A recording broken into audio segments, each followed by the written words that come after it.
So, Indonesia is sitting on a mountain of nickel, which, is absolutely essential for electric vehicles. But instead of just digging it up and selling it cheap, they're pulling off a huge play to become an economic powerhouse right at the center of the EV revolution. Let's break down how they're doing it. Okay, so this is really the big question, isn't it? How do you take simple rocks, stuff you dig out of the ground, and turn them into the beating heart of this massive multi-trillion-dollar shift to electric vehicles? Well, Indonesia thinks it has the answer. You see, this whole plan, it's not just about nickel. It's rooted in this incredible national ambition. To really get what's happening, you have to understand the why behind it all. And this number, this is the engine driving everything. The Indonesian government has set a target of 8% annual economic growth. Now, that's a massive, massive goal. You don't get there by just doing business as usual. You need something transformative. And this transformation has a name. It's called Asta Cita, President Prabowo's 8-point mission for the country's future. It covers big things like infrastructure and the green economy. But right there, as a top priority, is this idea of downstream industrialization. And let's be clear, this isn't some side project. It's a core pillar of their entire national strategy. Okay, so that's the why. Let's get into the how.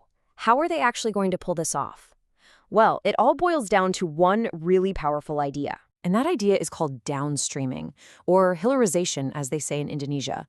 Honestly, the concept is pretty genius in its simplicity. Instead of just digging up your raw materials and selling them for cheap, you do the processing yourself. You build the factories at home, you develop the skills, and then you sell a much, much more valuable product to the rest of the world. I mean, think about what a total game changer this is. Before, Indonesia would export its raw nickel ore, and other countries would capture all the profit by turning it into valuable stuff.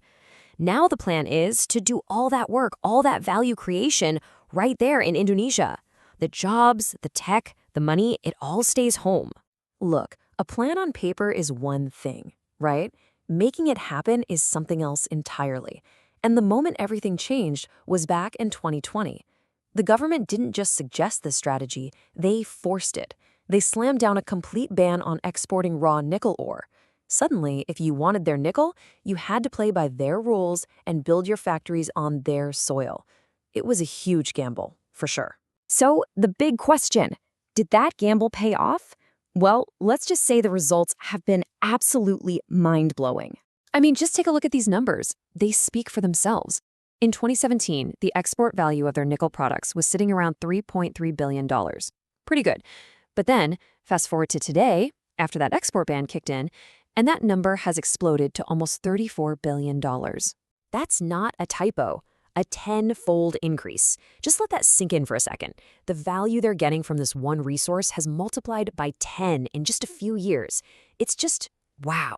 This is the direct result of that downstreaming policy in action. So you're probably asking, where is all this new money coming from? Well, it's all about climbing what's called the value chain. If you sell the raw nickel ore, you get your base value. But process it into nickel sulfate, bam, it's worth over 11 times more. Turn that into a precursor for a battery, now you're at 19 times the value. Make a cathode, and it's 37 times.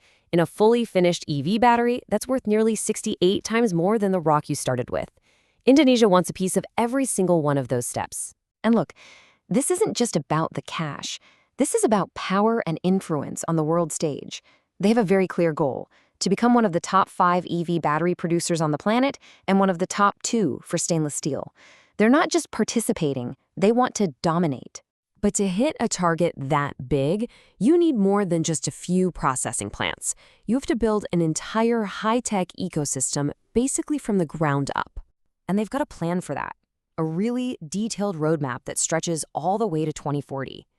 They're doing this in phases, starting with the foundational stuff and then systematically scaling up year by year to build this massive capacity for every part of the battery-making process. You see, the end game here is the whole shebang. They want a supply chain that goes from the mine to the smelter, to the battery, to the actual electric vehicle, and even to recycling at the end. They're already strong in the first couple of steps, but they know there are gaps, especially in the high-tech refining stages. And that's exactly where they're trying to attract investment now. Okay, but let's be real for a second. Building a whole industry from scratch, and this fast, that takes an insane amount of money, and it's never a smooth ride. You need a ton of foreign investment and know-how. So, how do you convince the world's biggest companies to open their wallets and bet billions on your country? Well, you basically roll out the red carpet. Indonesia is offering some incredible incentives: full government support from start to finish, huge tax holidays, no import duties on machinery, and even this wild super tax deduction, up to 300% for R&D. It's a very aggressive sales pitch. But, and this is a big but, it's not all smooth sailing. At a recent conference, an investor who's already on the ground in Indonesia asked this really pointed question, and it gets to the heart of a major concern for investors everywhere: stability. If you're going to invest billions for the long haul, you need to know the rules of the game aren't going to suddenly change on you. Now, the government's answer to this is really interesting. They didn't say, "Don't worry, the rules are set in stone." Instead, they promised a process. They said the Ministry of Investment is there to help, that making policy is an ongoing conversation, and that they're trying to find a sweet spot that works for everyone. It's an answer that emphasizes flexibility over certainty. And that right there, that's the heart of the matter, isn't it? This entire incredible strategy depends on finding that perfect balance between this bold, ambitious national vision and giving investors the stability and certainty they need to feel safe. It's a really delicate tightrope to walk. So let's wrap this up. What's the takeaway here? Indonesia has the raw materials. It definitely has the ambition. And it has a plan that's already putting up some incredible numbers. But the global race to dominate the EV industry is getting faster and more competitive every single day. The real question now isn't if Indonesia can do this, but can it build this entire high-tech industry from scratch fast enough to win?